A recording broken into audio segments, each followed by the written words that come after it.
अस्सलाम नाज़रीन, बहरान टीवी में भली कार मां हां मुबशर सोलंकी। आओ यहाँ पेरिया गुल सबका पेरी एक नज़र हेडलाइंस ते।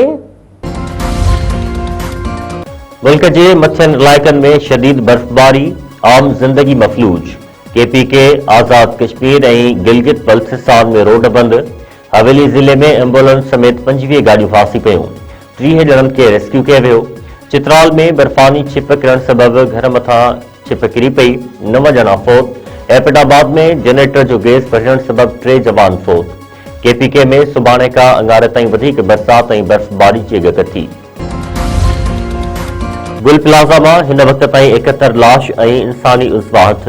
पुलिस सर्जन डॉक्टर सुमैया जो चवणु आहे त 20 लाशनि जी सुञाणप मुकमल थी चुकी आहे। लाश सड़ियल हुजण करे DNA जो अमल ॾुखियो थी वियो आहे।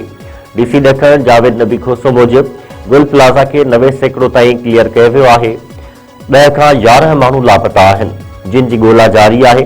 रेस्क्यू इख़्तियारनि मूजिबि प्लाज़ा जे मलबे मां 4 DVR मिलियूं आहिनि, जिन सां साने जा कारण मालूम करण ऐं शाहिदियूं गॾु करण में मदद मिलंदी।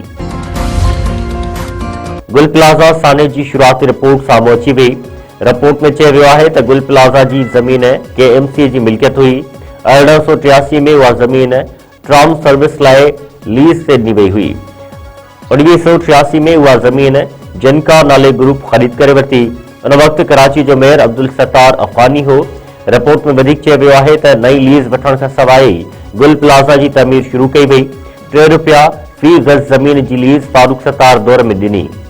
इज़ाफ़ी फ्लोर नेमतुल्ला ख़ान जे दौर में रेगुलाइज़ थिया। MK अॻवान फारूक सत्तार चयो आहे त गुल प्लाज़ा साने ते संगीन नोयत जा सवाल आहिनि। वॾे वज़ीर साने ते जवाब ॾियण बदिरां माण्हुनि खे गुमराह पियो करे। सवाल हिकिड़ा ऐं जवाब ॿिया ॾिना पिया वञनि। मेयर 23 कलाकनि खां पोइ गुल प्लाज़ा पहुतो। हुन इस्लामाबाद में छापे कयो। कराची में प्रेस कॉन्फ्रेंस कंदे फारूक सत्तार वधीक चयो आहे त सवाल कयूं था त चयो वञे थो साने ते सियासत पिया कयूं। असां के बि इल्ज़ाम न लॻाया आहिनि, रुॻो सवाल कया आहिनि। खणी मञी बि वठूं त लीज़ ॾिनी वई, पर छा उहा लीज़ चैलेंज थी? असां साने तां माण्हुनि जो ध्यानु हटाइण जी कोशिश कई पई वञे। पिरियालो वेझो नौजवान ऐं नारी कारे इल्ज़ाम हेठि गोलियूं हणी क़त्ल। कोट मीर मोहम्मद में जवाबदारनि नारी अलावराई शर खे क़त्ल करे छॾियो। केटी ज़मान शाह वारे इलाइक़े में नौजवान ग़ुलाम हुसैन तेगानी बेदर्दी सां क़त्ल। पुलिस मूजिबि शहर बिरादरी जे जवाबदारनि नारी ऐं नौजवान खे कारे जे इल्ज़ाम हेठि क़त्ल कयो आहे।